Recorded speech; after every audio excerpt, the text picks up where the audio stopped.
музичари во Македонија. Ке зборуваме токму за оваа нивна нова авторска песна, насловена како Inseparable, со која што тие го најавуваат својот прв албум. Инаку Bros Brothers е познат бенд кој што постои веќе 8 години. За развивањето на нивниот специфичен музички израз, одличните реакции на публиката и патот кон успехот, по денешното издание на Play Cafe зборуваме со саксофонистот на бендот Костадин Бетовски. Костадин, поздрав од студиото на Play Radio, со оглед на тоа дека сте прв пат гостин во нашата емисија, ева можност да ги поздравите и слушателите. Ви благодарам, многу поздрав и до вас, поздрав за вас во студиото и поздрав за сите слушатели на Play Radio. Така, ајде да позборуваме за оваа нова песна која што ја слушаме во позадина и најава за прв албум. Својата публика ја изненадувате во време на пандемија. Кажи ми како ја добивте инспирацијата за оваа песна и која е музичката порака која што всушност ја испраќате со неа?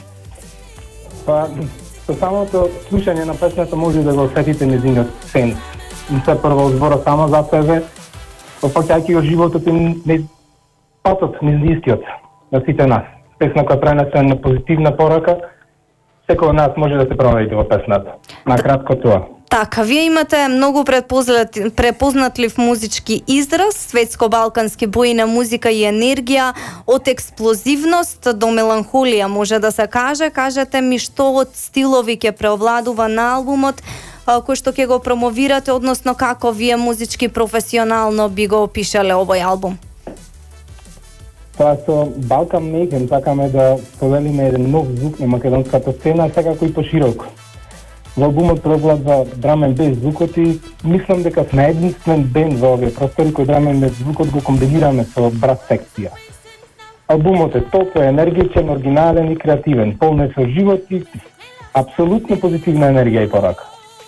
Така, верувам дека, односно сигурна сум дека тоа ќе го пренесете и на публиката, затоа што во овие 8 години во кои што постоите, секогаш тоа ви успева, кога сме кај публиката, поради состојбата со пандемијата, лишени сте од настапите, нешто што пред повеќе од една година беше ваша постојана култура на живење. Кажете ми што најмногу ви недостасува од тоа време кое што секако се надеваме дека набрзо ќе се врати и како живеете и преживувате во оваа состојба? Прво морам да кажам дека јас лично мислам дека ова е најпоставуваното прашање на секој музичар во овој период. Секако дека не да, затоа што не може да се прескокне. Баш да. Секако не е лесно да за толку кратко време да се смени целиот начин на живење, контактни патувања по настапи, гласна музика, многу луѓе, забави, најнаш без ништо од тоа. Но сепак, ете, нашата мисла и енергија насочивме кон позитивни нешта. Албумот го работевме баш во ова време на пандемија, изолираност и неизвестност, да кажам, но сепак, кога има позитивна енергија, се одбива како што треба. Така, кажете ми кои се вашите планови кога се ова ќе заврши, дали може би размислувате за интернационална кариера, заради тоа што вие бевте повикувани на повеќе познати светски фестивали, но во тој период не имавте своја авторска музика, сега приказната е поинаква. Па, јасно дека да, низ годините добивавме покани, како што кажавте и вие сега, за европски големи фестивали, па и пошироко низ светот, но баш како што затоа што нема авторска песна за сега, авторски материјал, не можевме да настапуваме само. Па сега се надеваме што поскоро да помине целата ова ситуација со пандемијата, па да се вратиме нашите лайф настапи, препознатливи по бумот, по енергијата, по лудилото, да кажам, но овој пат и на големите светски сцени. Така што значи дека имате амбиции да излезете на европскиот и светскиот музички пазар, што е одлично. Да се вратиме на она што го очекува публиката, односно на вашиот албум, кога точно ќе биде промовиран албумот и како е замислена промоцијата со оглед на тоа дека ете мора да се вратиме сега повторно на тоа дека нема собирање и е специфично време. Па да, за жал, пак ја спомнаме пандемијата, се уште немаме поради пандемијата се уште немаме фактички конкретни информации, па немаме што да официјално да споделиме за кога ќе биде промоцијата на Балкан Mayhem и каква ќе биде исто така на истиот. Така, во секој случај ќе биде наскоро? Па да, наскоро ќе биде, пак ќе кажам се зависи од пандемијата, барем да се расчисти малце, да се намалат бројките на новозаболени, да се среди целата ситуација, па ќе видиме.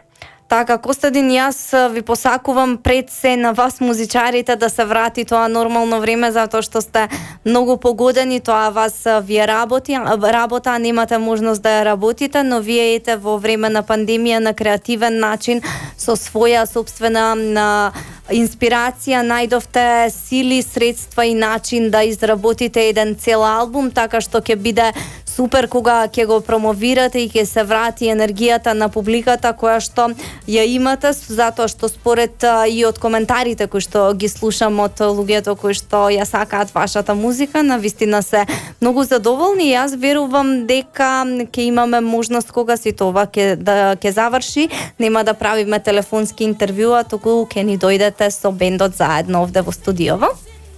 И ни било многу драго да се случи тоа, само нека помени ова црно време, па се ќе се вратиме нормално, се ќе биде во ред, се ќе биде добро. Така, ние секако ја промовираме на радио и вашата песна и кога ќе излезе албумот, ќе имаат слушателите можност да ја слушаат вашата музика, соработката ќе ни продолжи, па верувам дека ќе имаме многу причини за интервјуа понатака. Ти благодарам за ова гостување. Фала ви вас многу за поканата, ми беше чест да бидам дел како гостин во Плей Радио и до слушање и до видување. Така, поздрав, ние сега продолжуваме понатаму со супер музика. Ова е Плей Кафе на Плей Радио. Се дружиме се до 14 часот. Останете заедно со нас. 9:05 in the evening, I'm all up in my feelings, so call your phone 'cause I can't get enough.